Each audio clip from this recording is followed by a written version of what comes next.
السلام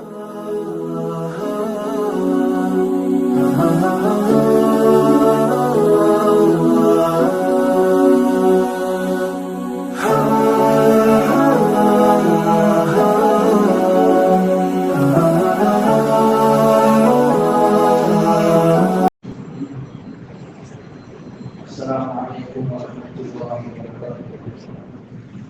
الحمد لله نحمده ونستعينه ونستغفره ونؤمن به ونتوكل عليه ونعوذ بالله من شرور أنفسنا ومن سيئات أعمالنا من يهده الله فلا مضل له ومن يضلل فلا هادي له ونشهد أن لا إله إلا الله وحده لا شريك له ونشهد أن سيدنا مولانا محمدا عبده ورسوله أرسله بالحق بشيرا ونذيرا وداعيا إلى الله بإذنه وسراجا منيرا.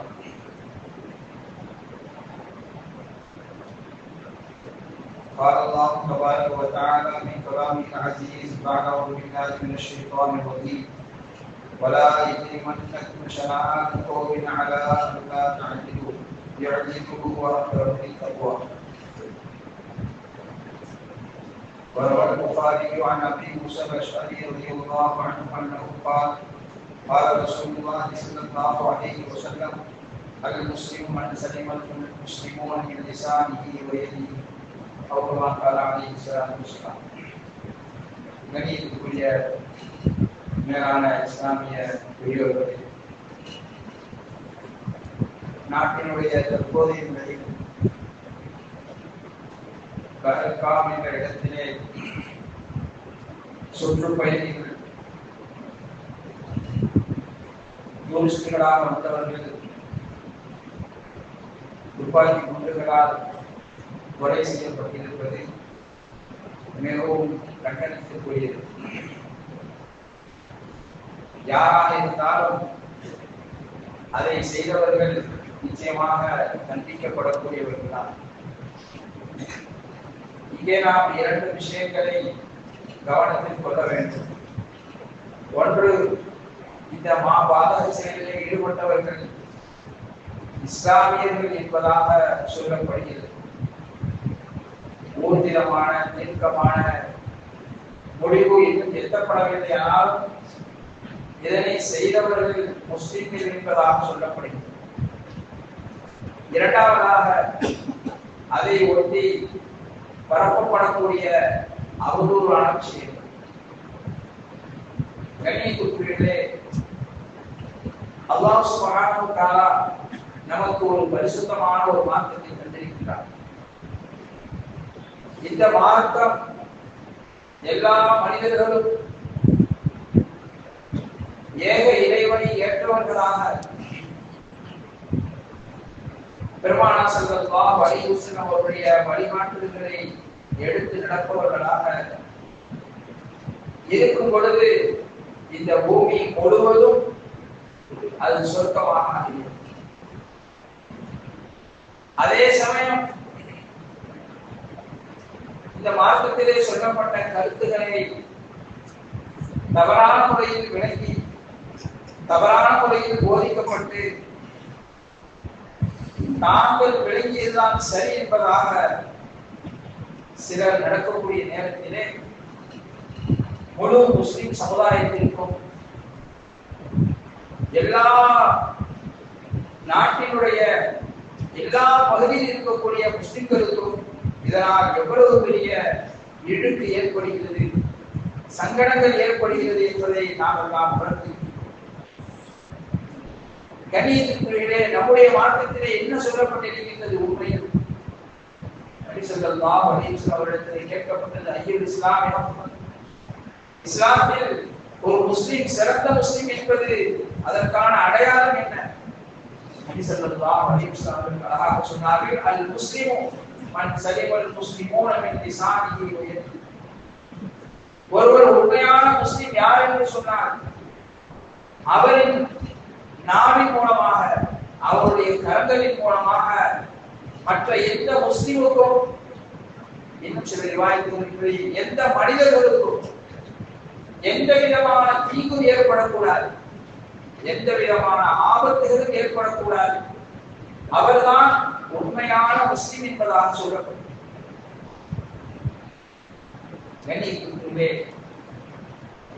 பெருமானார் ஸல்லல்லாஹு அலைஹி வஸல்லம் அவர்கள் ஹயாத்தாக இருந்த நேரத்திலே மதீனாவிலே யூதர்கள் பெருமானார் ஸல்லல்லாஹு அலைஹி வஸல்லம் அவர்களுக்கும் முஸ்லிம்களுக்கும் கடினமான நோவினைகளை தொல்லைகளை கொடுத்து வந்தார். பெருமானார் ஸல்லல்லாஹு அலைஹி வஸல்லம் அவர்களை அழிப்பதற்காக எப்படியெல்லாம் முயற்சி செய்தார்கள். அதற்கு பதிலாக முஸ்லிம்கள் அவர்களை வேறறுக்க வேண்டும் என்று நினைக்கும் பொழுது அல்லாஹ் சுப்ஹானஹு வ தஆலா பல கட்டுப்பாடுகளை சொன்னார். நீங்கள் அவர்களை போன்று நீங்கள் ஆகிவிடக் கூடாது. வலா யஜ்ரிமன்னகும் ஷனஆன் கௌமி, ஒரு கூட்டத்தாரின் மீது உள்ள கோபம் நீங்கள் வரம்பு மீறி நடப்பதை உங்களுக்கு தூண்டிவிட வேண்டாம். வலா யஜ்ரிமன்னகும் ஷனஆன் கௌமி அலா அல்லா தஅதிலு, ஒரு கூட்டத்தாரின் மீது உள்ள கோபம் அவர்கள் மீது நீங்கள் வரம்பு மீறி நடப்பதற்கு உங்களை தூண்டிவிட வேண்டாம். எழுதினு, நீங்கள் நீதமாக நடந்து கொள்ளுங்கள். அல்லாஹ் சுப்ஹானஹு வ தஆலா ஆயத்துகளை இறக்கி முஸ்லிம்கள் எந்த சூழ்நிலையிலும் எப்படி இருக்க வேண்டும் என்பதை அல்லாஹ் சுப்ஹானஹு வ தஆலா கற்றுக் கொடுத்தார்.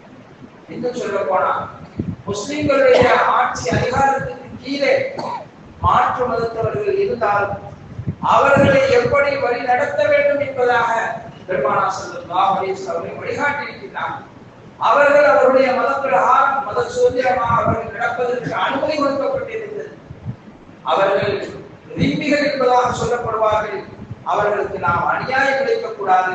இதா அபூரிமாக தீமா, நம்முடைய பொறுப்பின் கீழ் இருக்கக்கூடிய அந்த மக்கள் அநியாயம் இழைக்கப்பட்டால் காலத்தின் தௌலத்து அகும்பி, நம்முடைய நாடு அது அநியாயம் செய்யக்கூடிய, அது எதிரிகளுடைய கைவசத்திலே நாளை ஒரு காலம் போகக்கூடிய நாடாக அது ஆகிவிடும் என்பதாக எச்சரித்தார். எனவே எல்லா மக்களிடத்திலும் நாம் ஒழுங்காக மிக கண்ணியமாக சமத்துவத்தோடு நாம் நடக்க வேண்டும் என்பதாகத்தான் நமக்கு சொல்லப்பட்டிருக்கிறது.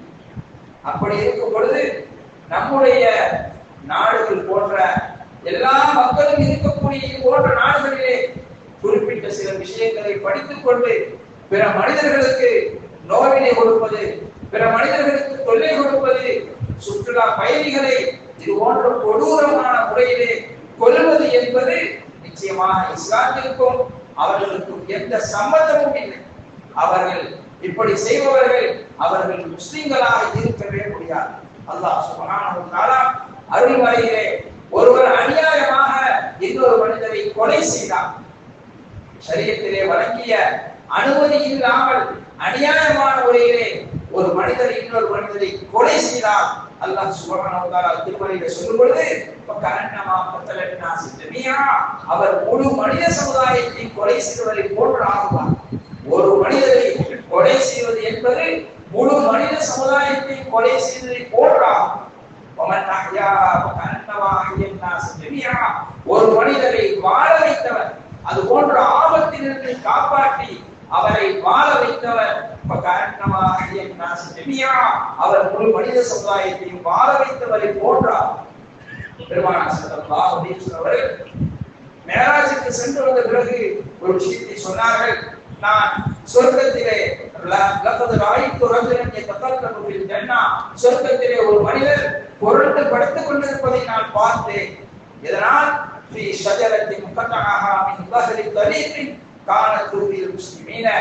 ஒரு மரம் பாதையிலே இருந்தது.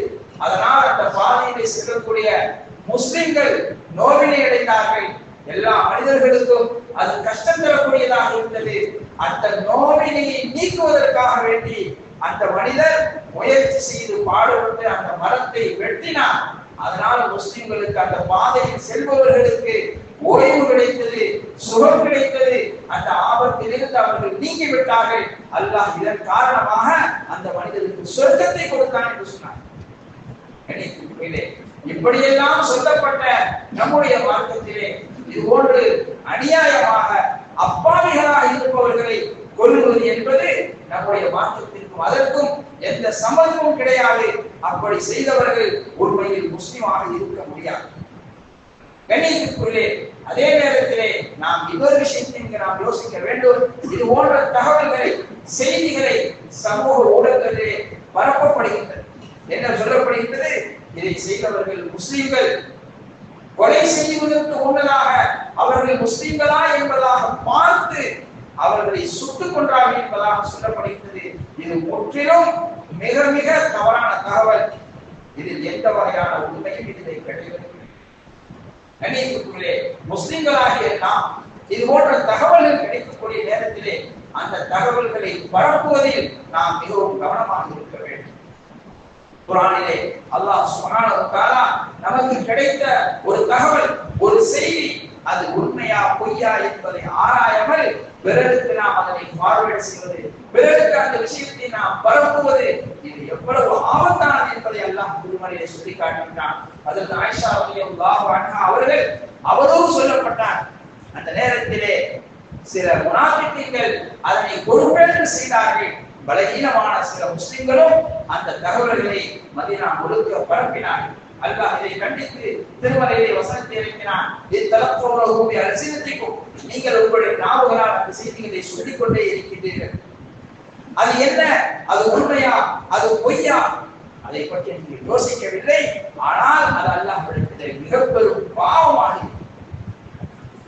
எனவே ஒரு தகவல் நமக்கு வருகிறது என்று சொன்னால் அது உண்மையா பொய்யா என்பதை நாம் ஆய்வு செய்ய வேண்டும்.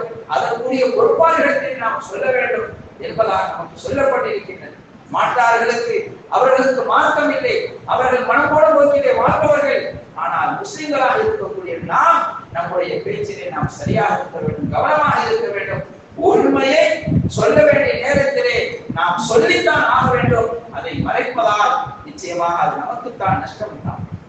உண்மையில் அந்த செயல்களை செய்தவர்கள் முஸ்லிமாக இருந்தால் அவர்கள் கண்டிக்கப்பட வேண்டும் என்பதாகத்தான் நாம் சொல்ல வேண்டும். அவர்கள் உண்மையில் முஸ்லிமாக இல்லை என்று சொன்னால் அநியாயமாக ஒரு முஸ்லிம் அதிலே மாட்டிக்கொள்வது, அதிலே அநியாயமாக பிடிபடுவதை விட்டு நாம் அவர்களை காப்பாற்ற வேண்டும். பெருமானார் ஸல்லல்லாஹு அலைஹி வஸல்லம் அவர்கள் சொன்னார்கள், அலைக்கும் பிஸ்ஸித்க், நீங்கள் உண்மையை எல்லா நிலைமைகளிலும் கடைபிடித்து வாருங்கள். ஃபைன்ன ஸித்க யக்தி, உண்மை அது மனிதனை ஆபத்திலிருந்து காப்பாற்றும், அது அவனுக்கு ஈடேற்றத்தை அளிக்கும். இந்த ரிவாயத்தில் சொன்னார்கள், ஃபைன்ன ஸித்க யக்தி இலல் பிர், உண்மை நன்மைகளின் பக்கம் வழிகாட்டும். ஃபைன்னல் பிர்ர யக்தி இலல் ஜன்னா, நன்மை சொர்க்கத்தின் பக்கம் வழிகாட்டும். பெருமானார் ஸல்லல்லாஹு அலைஹி வஸல்லம் அவர்கள் நபியாக அனுப்பப்பட்டிருந்த ஆரம்ப காலத்தில் அபூ சுஃபியானுடைய வியாபார கூட்டம் ஹர்கல் மன்னரிடத்திலே சென்றிருக்கிறார். அங்கே அந்த மன்னன் பெருமானார் ஸல்லல்லாஹு அலைஹி வஸல்லம் அவர்களை பற்றியும் அவருடைய தோழர்களை பற்றியும் பல விஷயங்களை விசாரிக்கிறார். அப்பொழுது அபூ சுஃபியான் நடந்த நிகழ்வுகள், மக்காவிலே அவர்கள் இருக்கக்கூடிய நிலைமைகள் அத்தனையும் ஒன்றுவிடாமல் சொல்லிக் கொண்டே வருகிறார். இடையில் ஒரு இடத்திலே நான் பொய் சொல்வதாக இருந்தால் என்னால் சொல்லி இருக்க முடியும், ஆனால் நான் அந்த நேரத்திலே பொய் சொல்ல. அவர் முஷ்ரிக்காக இருந்தார், ஆனாலும் கூட அவர் உண்மையை சொன்னார். அல்லாஹ் தஆலா பின்னால் ஒரு காலத்தில் அல்லாஹ் அவருக்கு ஹிதாயத். பெருமானார் ஸல்லல்லாஹு அலைஹி வஸல்லம் அவர்கள் மிஅராஜுக்கு சென்று திரும்பி இருந்தார். மக்கத்து முஷ்ரிக்கீன்கள் அதிலே தலைவர்களாக இருந்தவர்கள் பெருமானார் ஸல்லல்லாஹு அலைஹி வஸல்லம் அவர்களை பொய்ப்பிப்பதற்கு, இவர் பொய்யர் என்பதை நிரூபிப்பதற்கு பல சந்தர்ப்பங்களை தேடிக் கொண்டிருந்தார்கள். பெருமானார் ஸல்லல்லாஹு அலைஹி வஸல்லம் அவர்கள், நான் பைத்துல் முகத்தஸுக்கு சென்றிருந்தேன், அங்கிருந்து அல்லாஹ்வை தரிசனம் செய்வதற்கு 7 வானங்களையும் தாண்டி அல்லாஹ்வுடைய அர்ஷ் வரை நான் சென்று வந்தேன் என்பதை சொல்லும் பொழுது பொய்ப்பிப்பதற்கு ஒரு சரியான ஒரு சந்தர்ப்பம் வந்துவிட்டது என்பதாக நினைத்து மக்களிடத்திலே இவர் எவ்வளவு பெரிய பொய்யர் என்பதை பாருங்கள் என்பதாக இல்லாத பொல்லாத தகவல்களை எல்லாம் சேர்த்து சொல்லிக் கொண்டிருந்தார். அதற்கு அபூபக்கர் சித்தீக் ரலியல்லாஹு அன்ஹு அவர்களிடத்திலே வந்து இந்த நிகழ்வை கூறி, நீங்கள் என்ன சொல்கிறீர்கள், இப்படி உண்மையில் நடந்திருக்க வாய்ப்பிருக்கிறதா என்பதாக கேட்கும் பொழுது அதற்கு அபூபக்கர் சித்தீக் ரலியல்லாஹு அன்ஹு அவர்கள் சொன்னார்கள், நீங்கள் சொல்லக்கூடிய இந்த விஷயத்தை, இந்த வார்த்தைகளை என்னுடைய நண்பர் முஹம்மது ஸல்லல்லாஹு அலைஹி வஸல்லம் அவர்கள் சொல்லி இருந்தார். நிச்சயமாக அது உண்மையாகத்தான் இருக்கும். இந்த நேரத்திலே அவர்கள் தடுமாறி இருந்தார். அல்லாஹ் காப்பாற்ற வேண்டும். தீனிலே ஒரு பெரிய பின்னடைவு வந்திருக்கும். ஆனால் அவர்கள் பெருமானார் ஸல்லல்லாஹு அலைஹி வஸல்லம் அவர்களுடைய சிறு விராயத்திலிருந்து அவர்களுடைய யதார்த்தமான வாழ்க்கையின் அத்தனை விஷயங்களையும் பார்த்து வளர்ந்திருந்தார். இவர்கள் போய் சொல்ல வாய்ப்பில்லை. நம்மால் நம்ப முடியாத, நம்மால் யூகிக்க முடியாத, நம்முடைய சிந்தனையால் ஏற்றுக்கொள்ள முடியாத ஒரு அற்புதமான ஆச்சரியமான ஒரு நிகழ்வை எடுத்து சொன்னாலும் அதை சொல்பவர் முஹம்மது ஸல்லல்லாஹு அலைஹி வஸல்லம் என்பதன் காரணமாக அதற்கு அபூபக்கர் சித்தீக் ரலியல்லாஹு அவர்கள் அவர்கள் சொன்னது உண்மைதான் என்பதை எடுத்து அதனால் அவர்களுக்கு பெயர் வைக்கப்பட்டது அபூபக்கர் அஸ்-சித்தீக் என்பதாக பெயர். உண்மை மனிதனை ஈடேற்றத்தில் கொண்டு போய் சேர்க்கும். எனவே சமூக வலைதளங்களிலே இன்று நாம் பார்க்கக்கூடிய எல்லா விஷயங்களையும் சில பேருக்கு இதுவே ஒரு வேலையா போயிடுச்சு. காலையில முடிச்சதுல தெரியாதனமா செய்யறது ஏன்னா நம்பர் கொடுத்தங்கிற மாதிரி நினைக்கிற மாதிரி ஆயிடுது. ஒரே ஃபார்வர்ட் மெசேஜ் அவருக்கு வர்ற எல்லா தகவலையும் அனுப்பிக்கிட்டே இருக்கிறார். இதுவெல்லாம் ஒரு வேலை என்பதாக நினைத்து செய்கிறார்கள். இதிலே முஸ்லிம்களை பற்றி அவதூறான இல்லாத விஷயங்கள் சொல்லப்படுகின்றது. அத்தனையும் பிறருக்கு அதனை செலுத்திக் கொண்டே இருக்கிறார். இந்த போக்கு அது முற்றிலும் தவறானது. யாராவது ஏதாவது ஒரு விஷயத்தை நமக்கு சொன்னால் அது அச்சமூட்டக்கூடியதாக இருந்தால் நம்முடைய சிந்தனை அல்லாஹ் சுப்ஹானஹு வ தஆலாவின் பக்கம் திரும்ப வேண்டும். முஅய்யித் இப்னு மஸ்ஊத் என்பவர் நபி ஸல்லல்லாஹு அலைஹி வஸல்லம் அவர்கள் மதீனாவில் இருந்த காலத்திலே அவர் உம்ராவுக்காக மக்காவுக்கு சென்று விட்டு அங்கிருந்து திரும்பும் பொழுது மக்களுக்கு முஷ்ரிக்கீன்கள் இவரிடத்திலே ஒரு செய்தி சொல்லி அனுப்புகிறார்கள். இந்த செய்தியை நீ அங்கு போய் சொல்லிவிடு, அதனை வதந்தியாக ஆக்கிவிடு, அதனை நீ பரப்பிவிடு என்பதாக சொல்லி அனுப்புகிறார்.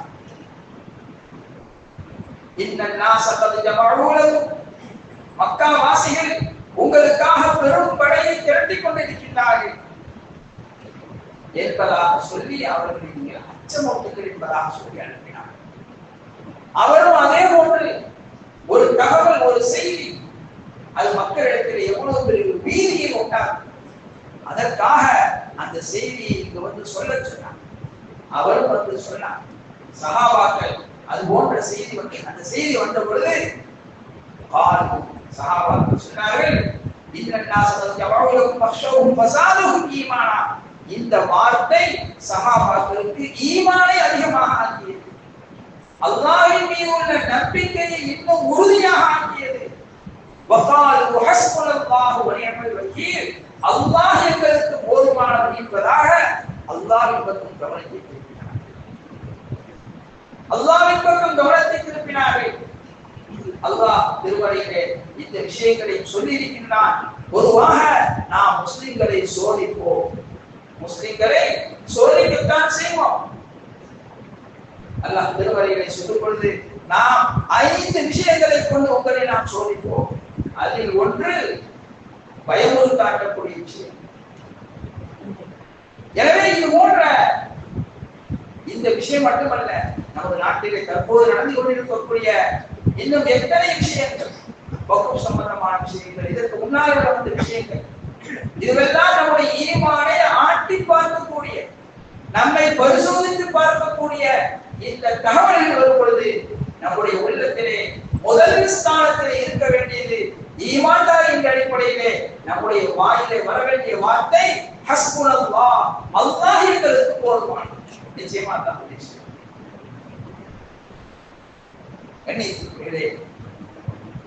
இதே போன்று நாமும் பொறுப்புணர்வோடு இருக்க வேண்டும்.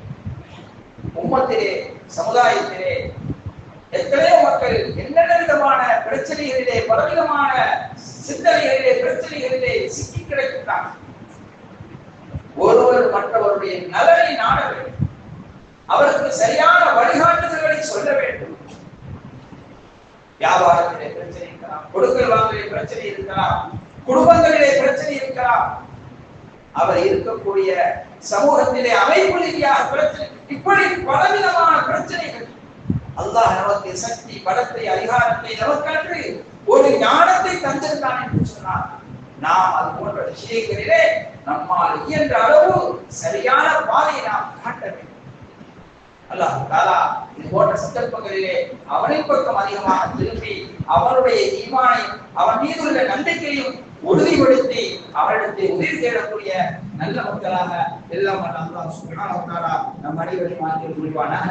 வாஹ் தஆலா அல்ஹம்துலில்லாஹி ரப்பில் ஆலமீன்.